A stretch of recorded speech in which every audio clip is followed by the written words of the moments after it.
कि लालटेन ही तीर है, तीर ही लालटेन है।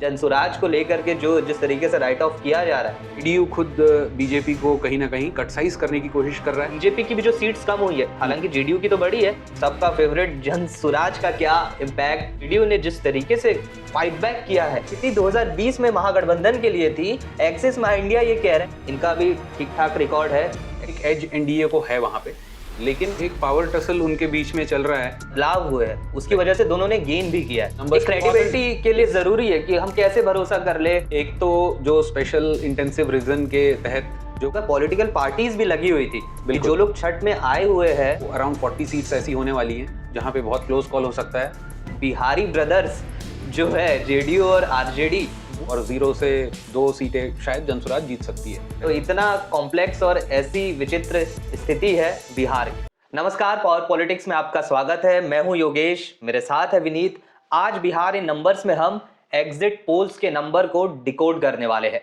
एग्जिट पोल्स बिहार चुनाव के पहले जैसे इनकी बाढ़ आ गई हो, लेकिन उन सभी बाकी एग्जिट पोल्स को हटा करके ऐसे दो एग्जिट पोल हम आपके लिए लेकर के आए हैं जो कंपैरेटिवली बेटर, जिनका ट्रैक रिकॉर्ड रहा है।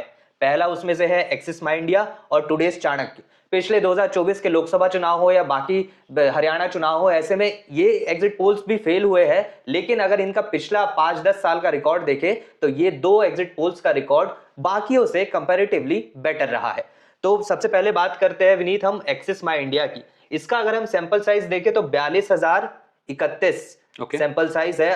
7 करोड़ 40 लाख के आसपास बिहार में वोटर है और उसमें से करीब 42,031 इनका सैंपल साइज रहा है। जो देखें हम तो 170 एक विधानसभा में, मतलब एक विधानसभा में इन्होंने 170 सैंपल्स इकट्ठा की है, 170 लोगों से बात की है और उसके बाद फिर वो इस नतीजे पर पहुंचे हैं। राइट। एनडीए की अगर हम बात करें सबसे पहले, तो एनडीए को एक्सिस माई इंडिया 43% का वोट शेयर देता नजर आ रहा है। काफी बड़ा नंबर है 43%। और इसके साथ ही एक्सिस माई इंडिया ये कहता है कि 121 से 141 सीटें एनडीए बिहार चुनाव में जीतने वाला है। काफी क्लोज नंबर है, 122 का ही नंबर है जो बहुमत के लिए, मेजॉरिटी के लिए चाहिए। और यहां पर एक्सिस माई इंडिया ने 121 से 141 का नंबर एनडीए को दिया है। अगर कंफर्टेबली सरकार बनाते हुए दिखा है ये नंबर, कंफर्टेबली सरकार बनाते हुए फिलहाल तो दिख रहे हैं। इसको अगर ब्रेकअप देखें हम तो बीजेपी और जेडीयू जो हैवीवेट्स है एनडीए के, उसमें बीजेपी को 50 से 56 सीटें, जो पिछली बार करीब 70 या उसके ऊपर सीटें जीती थी बीजेपी, 67% का उनका स्ट्राइक रेट था। यहां पर कुछ सीटों का नुकसान होता हुआ बीजेपी को दिख रहा है, ऐसा एक्सिस माई इंडिया का कहना है। वही बीजेपी का नुकसान तो जेडीयू का फायदा। जेडीयू को देखे यहां पर तो जो पिछली बार 43 सीट्स पर निपट गई थी, वो 56 से 62 सीटों पर जीत हासिल कर सकती है, ऐसा एक्सिस माई इंडिया का कहना है। और दोनों के वोट प्रतिशत जो है वो 18% ही यहां पर एक्सिस माई इंडिया ने प्रेडिक्ट किए हैं। विनीत, यहां पर ये देखे हम, जेडीयू गेन कर रही है, बीजेपी नीचे आ रही है। देखिए दोनों कम सीटों पे लड़ रहे हैं इस बार, दोनों बराबर की सीटों पे लड़ रहे हैं, 101 सीटों पे। तो जितने सीट्स वो पिछली बार कंटेस्ट किए थे उससे भी कम सीटें हैं ये। और उसके हिसाब से आप बीजेपी का टैली अगर देख रहे हैं 50 to 56, अगर एक्सिस माई इंडिया प्रेडिक्ट कर रहा है अपने एग्जिट पोल्स के हिसाब से, तो डेफिनेटली पिछले चुनाव के हिसाब से कम है, स्ट्राइक रेट उनका कम है और जेडीयू का बड़ा है। यहाँ पे इन दोनों का पॉलिटिकल टसल भी थोड़ा दिखाई देता है, इन दोनों एलाई पार्टनर्स का, जो अपने आप को मतलब बिग ब्रदर बनाने की कोशिश में, ये पावर टसल का भी इक्वेशन ऐसा दिखाई दे सकता है। शेयरिंग के वक्त हमने देखा था, ये उभर करके आया था जब चिराग पासवान की एनडीए में वापसी हुई थी। राइट। तो सीट शेयरिंग के, जैसे आपने मेंशन किया, सीट शेयरिंग के वक्त देखा गया कि जेडीयू और नीतीश कुमार कुछ नाराजगी थी सीट शेयरिंग को लेके। तो एक पावर टसल उनके बीच में चल रहा है, जो मैं वहाँ के लोगों से भी बात कर रहा हूँ, वहाँ के कुछ ऑफिशियल्स जो हैं उनसे भी अगर मेरी बात हो रही है तो उनका कहना है कि वो अफेक्ट कर रहा है, वो अफेक्ट करेगा। जेडीयू खुद बीजेपी को कहीं ना कहीं कटसाइज करने की कोशिश कर रहा है और उसको एज अ मतलब बिग ब्रदर खुद अपने आप को बनाना चाहता है इस गठबंधन में अपना पॉलिटिकल स्पेस बनाए रखने के लिए। अपना पॉलिटिकल स्पेस बनाए रखने के लिए। तो यहाँ पर जो ऑबिचुअरी लिख दी जा रही थी जेडीयू की, तो यहाँ पर एक तरीके का जो कमबैक, क्या इसे फाइट बैक कहना चाहिए, अगर ये नंबर्स होल्ड करते हैं 14 तारीख को, तो जो 56 से 62 सीटें, मतलब सबसे बड़ी पार्टी एनडीए में बनकर उभर सकती है जेडीयू। राइट। इसके बाद अगर हम बात करें एलजेपी की, तो एलजेपी यहाँ पर 29 सीटों पर लड़ी थी, जिसमें से 11 से 16 सीटें वो जीत सकती है 5% वोट शेयर के साथ। जीतन राम मांझी की हम जो है वो 2 से 3 सीटें जीत सकती है। उपेंद्र कुशवाहा की जो राष्ट्रीय लोक मोर्चा है वो 2 से 4 सीटें जीत सकती है। तो ऐसे कुल मिलाकर के अगर हम देखें एनडीए की जो टैली है वो 121 से 141, और इसका अगर मिड पॉइंट देखें, मिड पॉइंट हम मान करके चले तो 131 सीटें कुल मिलाकर एनडीए के पक्ष में जाती हुई एक्सिस माई इंडिया के हिसाब से दिख रही है। और जो सबसे बड़ा टेक अवे यहां पर हम देख रहे हैं कि जेडीयू ने जिस तरीके से फाइट बैक किया है इस चुनाव में, वो उस पर सबकी नजर रहेगी 14 तारीख को कि वो नतीजों में झलकता है या नहीं। राइट। कुछ तो उसका एलजेपी का साथ में होने का, गठबंधन में साथ में होने का भी फायदा है उसमें। जो नंबर जेडीयू का स्वेल किया है 43 से अगर 56 और 62 के बीच में, तो वो उसका एक कारण ये भी मान सकते हैं कि भाई एलजेपी जो पिछली बार उसके खिलाफ लड़ी थी वो अब इस गठबंधन का हिस्सा है, तो उस वजह से भी कुछ इंप्रूवमेंट रहा होगा ये नंबर के लिए। ये नंबर के लिए सही बात है, क्योंकि एलजेपी ने ठान लिया था पिछली बार, चिराग पासवान जो है वो जेडीयू के अगेंस्ट ही लड़ रहे थे। और उसके अलावा अगर हम देखें तो ये बीजेपी की भी जो सीट्स कम हुई है, हालांकि जेडीयू की तो बड़ी है, लेकिन बीजेपी की जो सीट्स कम हुई है वो क्योंकि 101 सीट पे लड़े तो 50 से 56 सीटें वो जीते। पिछली बार 122 पे लड़े थे तो 70 के करीब सीटें वो जीते थे। राइट। बढ़ते अब महागठबंधन की तरफ, तो महागठबंधन का वोट शेयर जो प्रेडिक्ट कर रहा है एक्सिस माई इंडिया वो 41%, 40% का आंकड़ा महागठबंधन भी यहाँ पे तोड़ता नजर आ रहा है। और 98 से 118 सीटें, मतलब जो स्थिति पिछले बार थी महागठबंधन की, लगभग उसके आसपास ही वैसे ही प्रदर्शन की इस बार भी महागठबंधन से उम्मीद की जा सकती है। इसका अगर हम ब्रेकअप यहां पर अगर देखना चाहे तो आरजेडी को एक्सिस माई इंडिया 67 से 76 सीट्स देता नजर आ रहा है 24% वोट शेयर के साथ। राइट। आरजेडी न केवल अपने महागठबंधन की सबसे बड़ी पार्टी होगी, बिहार की भी सबसे बड़ी पार्टी हो सकती है वोट शेयर के मामले में और इवन सीट्स के भी मामले में। राइट। सीट नंबर्स के भी मामले में 24% vote share, giving them 67 to 76 seats. Right. Next अगर हम कांग्रेस की बात करें तो कांग्रेस को 17 से 21 सीटें मिल सकती है। जो उनका 9-10% का वोट शेयर था वो रिटेन कर रहे हैं। कम सीटों पे लड़े थे लेकिन उतनी ही सीटें रिटेन करते यहाँ पे दिख रहे हैं। राइट। नेक्स्ट यहाँ पर जो बाकी वीआईपी की बात करें तो वो 3 से 5 सीटें, 2% उनका वोट शेयर हो सकता है। लेफ्ट अलायंस ने पिछली बार काफी अच्छा परफॉर्म किया था, वो उसके आसपास ही यहाँ पर उनके भी नंबर्स रहने वाले हैं 5% वोट शेयर के साथ जी। और आईआईपी जो 0 से 1 सीट जीत सकती है, 1% से कम उनका वोट शेयर रहेगा। तो कमोबेश अगर जो स्थिति 2020 में महागठबंधन के लिए थी, एक्सिस माई इंडिया ये कह रहा है कि वही स्थिति तेजस्वी और राहुल गांधी की कांग्रेस के लिए इस बार भी रहने वाली है, नए गठबंधन के साथ भी। राइट। तो देखिए इसमें ऑब्जर्व करने की बात यह है कि जो गठबंधन के प्लेयर्स जो हमने पहले भी डिस्कस किए थे, अगर उसके हिसाब से अगर आप देखेंगे तो एनडीए नेचुरली एक एज बना के रखती है क्योंकि उनका कोएलिशन ज्यादा बेटर है, जो हमने पहले भी डिस्कस किया था। ऑन पेपर उनका कोएलिशन बेटर है, रेनबो कास्ट कोएलिशन है। राइट। तो एक एज एनडीए को है वहां पे, लेकिन अभी गठबंधन में जो नए प्लेयर ऐड हुए हैं और गठबंधन जिस नैरेटिव को लेके इस चुनाव में उतरा है, तो वो सारी चीजों को देखते हुए पिछली बार 37.8% इनका वोट शेयर रहा था महागठबंधन का, और वहीं एनडीए का भी 37.9 रहा था। 12,000 वोटों का ही अंतर था। राइट। तो उसी को ऐड अप करते हुए ये 43 और 41% एनडीए को और महागठबंधन को रिफ्लेक्ट हो रहा है। जो गेन हुआ है, आप कह रहे हैं कि दोनों गठबंधन में, दोनों अलायंसेस में जो बदलाव हुए हैं उसकी वजह से दोनों ने गेन भी किया है। राइट। इसके बाद अगर हम अब बढ़ते हैं दूसरे हमारे एग्जिट पोलस्टर की तरफ, टुडेस चाणक्य, इनका भी ठीक ठाक रिकॉर्ड है एग्जिट पोल्स के मामले में, लेकिन यहां पर नंबर्स में स्टार्क डिफरेंस आपको मिलेगा। यहां पर आप देखेंगे कि एनडीए को जो टुडेस चाणक्य सीटें दे रहा है वो 160 ± 12, 44% वोट शेयर के साथ, वोट शेयर थोड़ा, ये एनडीए का 43% बता रहा है, ये 44% वोट शेयर के साथ 160 सीटें, मतलब बम्पर मेजॉरिटी, कोई यहां पर दिक्कत नहीं होने वाली है एनडीए को, ऐसा टुडेस चाणक्य प्रेडिक्ट कर रहा है अपने एग्जिट पोल में। वही महागठबंधन की अगर बात करें तो 77 सीट्स महागठबंधन जीत सकता है अपने नए अलायंस के साथ। यहां पर अगर जो हम पिछला डिस्कशन था वही हम अगर आगे बढ़ाए तो यहां पर एनडीए का अलायंस बेटर परफॉर्म करता नजर आ रहा है। राइट। 77 सीटें यहां पर महागठबंधन को मिल सकती है प्लस माइनस 12 सीटों के साथ, और यहां पर वोट प्रतिशत विनीत 38% ही यहां पर प्रेडिक्ट कर रहा है, जो पिछली बार था महागठबंधन का। बिल्कुल। उसके अलावा जो अदर्स है, अदर्स का वोट शेयर यहां पर करीब 18% प्रेडिक्ट किया जा रहा है, और 6 सीटें जीत सकते हैं, जिसमें प्लस माइनस 3, तो इन्होंने अदर्स में ही जो जनसुराज है उसको भी इंक्लूड कर लिया, उसको भी क्लब कर लिया। राइट। लेकिन टुडेस चाणक्य ने अपना सैंपल साइज यहाँ पे बताया नहीं है कि कितने सैंपल साइज पे ये सर्वे किया गया है और ये नंबर्स, ये परसेंटेजेस कैसे अराइव हुए हैं।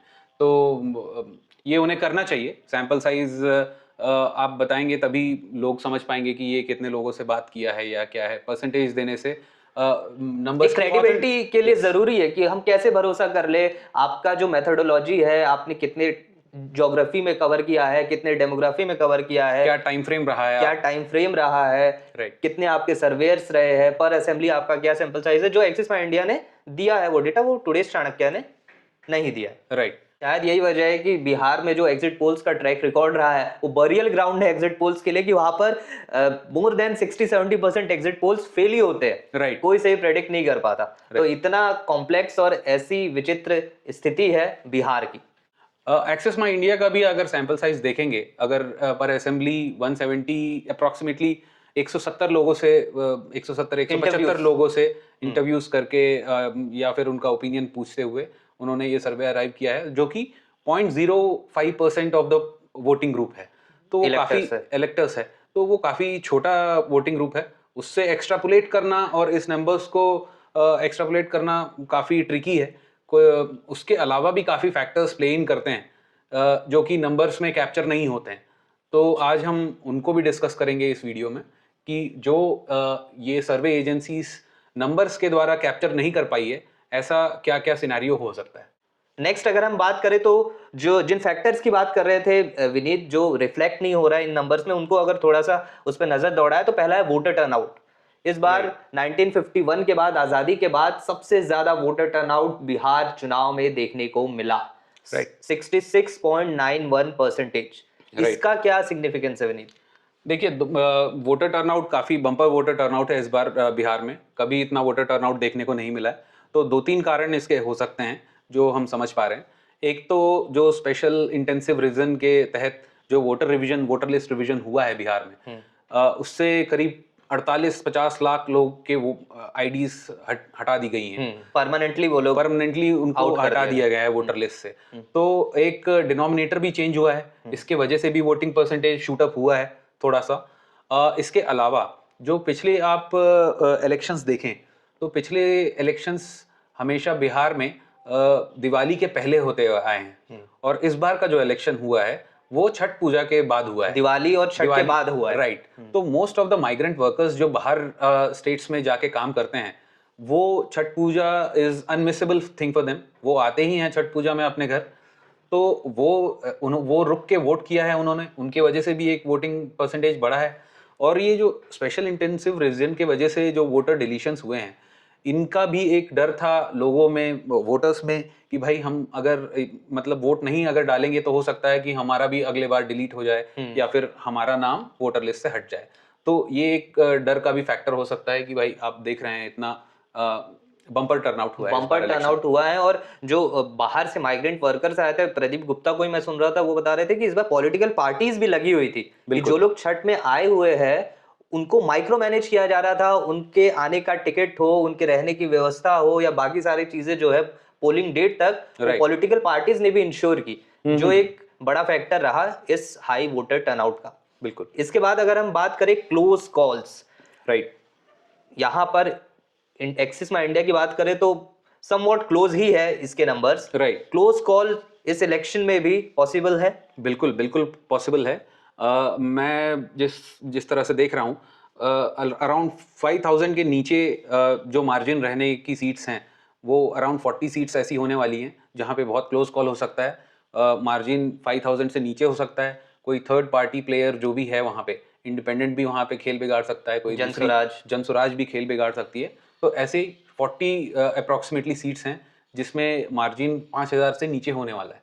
तो ये भी आपको आखिर वक्त बता सकती है कि भाई महागठबंधन की सरकार बनेगी या फिर एनडीए की सरकार बनेगी। किधर किधर किसका पलड़ा भारी रहता है ये उससे भी तय होगा। पिछली बार हमने देखा था कि 25 से 27 सीटें ऐसी थी 2020 में।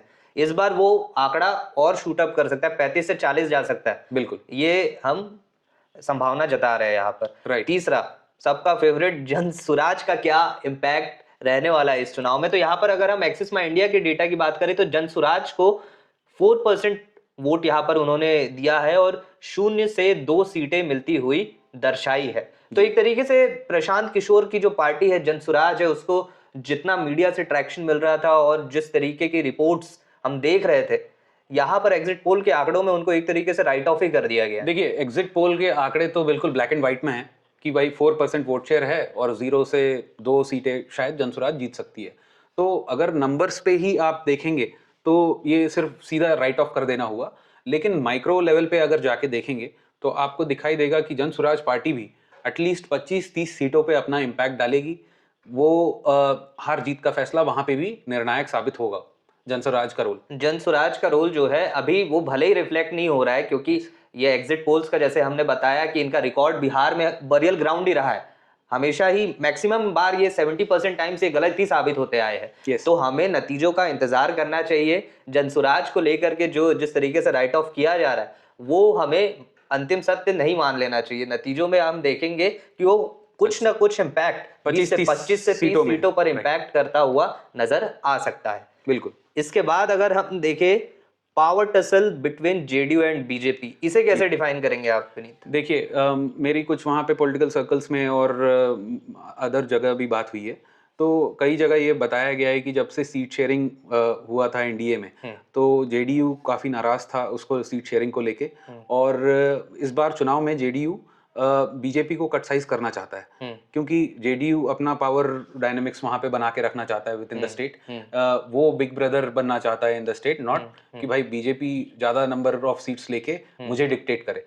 तो उसको अपना वहां पे वैल्यू रखने के लिए, वैल्यू बनाए रखने के लिए ये जरूरी हो जाता है कि बीजेपी को कट साइज करे। तो ऐसी कई सीटों में सुनाई दिया है कि जहां गठबंधन के लिहाज से एनडीए में अगर बीजेपी चुनाव लड़ रही है तो वहां पे जेडीयू का कैडर बीजेपी को सपोर्ट नहीं किया है। वहां पे इस तरह का कैंपेन चलाया गया है कि लालटेन ही तीर है, तीर ही लालटेन है। तो वहां पे माइक्रो फैक्टर्स, इस तरीके के फैक्टर्स वहां मिले। यस, तो कुछ सीटों में इस तरह का कैंपेन भी चला है जो कि जेडीयू वहां पे बीजेपी को कट साइज करने की कोशिश कर रहा है। जिन सीट्स पर एनडीए की तरफ से बीजेपी कंटेस्ट कर रही है वहां पर ये नारा चलना कि तीर ही लालटेन ही तीर है। तो मतलब जो बिहारी ब्रदर्स जो है जेडीयू और आरजेडी वो सत्ता कहीं ना कहीं चाहते हैं कि हमारे हाथ में रहे। और हमने देखा है 2020 में जिस तरीके से जेडीयू को कट साइज करने के लिए ये कहा जा सकता है कि बीजेपी ने ही चिराग पासवान को भेजा था। और उन्होंने जेडीयू को जिस तरीके से हार्म किया और वो 43 सीट्स पर आ गए। तो उसका कहीं ना कहीं ये एक तरीके से स्वीट रिवेंज जेडीयू लेगी वापस। स्वीट रिवेंज लेती हुई जेडीयू दिख सकती है, दिख रही है। ऐसी जो हमारी इंटरनल सोर्सेज है उनसे जानकारी मिली है। तो और वो रिफ्लेक्ट भी हो रहा है यहाँ पर कि जेडीयू ने जिस तरीके से शूट किया और बीजेपी नीचे जा रही है। तो कहीं ना कहीं ये सारे फैक्टर्स भी काम कर रहे हैं अगर ये नंबर्स होल्ड करते हैं तो। बिल्कुल। तो हमने आज आपको ये 2 एग्जिट पोल्स के नंबर्स और इनके बियॉन्ड जो फैक्टर्स है वो हमने आपको बताया। इसके अलावा आप जानते ही है कि बिहार की राजनीति में कास्ट हो, महिला हो, युवा हो और इन सब के अलावा नीतीश कुमार, ये सब तो कांस्टेंट है ही। लेकिन ये नंबर्स और ये जो मेजर और माइक्रो फैक्टर्स है ये भी चुनाव में बड़ा रोल प्ले करेंगे। भले ही सारे एग्जिट पोल्स एनडीए के तरफ बढ़त दिखा रहे हों, but the game is still on with all these factors into consideration. और चुनाव के नतीजे बदल भी सकते। गेम इज स्टिल ऑन जैसा कहा जाता है, it's not over till it's over. तो चुनाव के नतीजों का 14 नवंबर का हम सबको बेसब्री से इंतजार है। मिलते हैं 14 नवंबर के बाद। बने रहिए और पॉलिटिक्स के साथ। Thank you.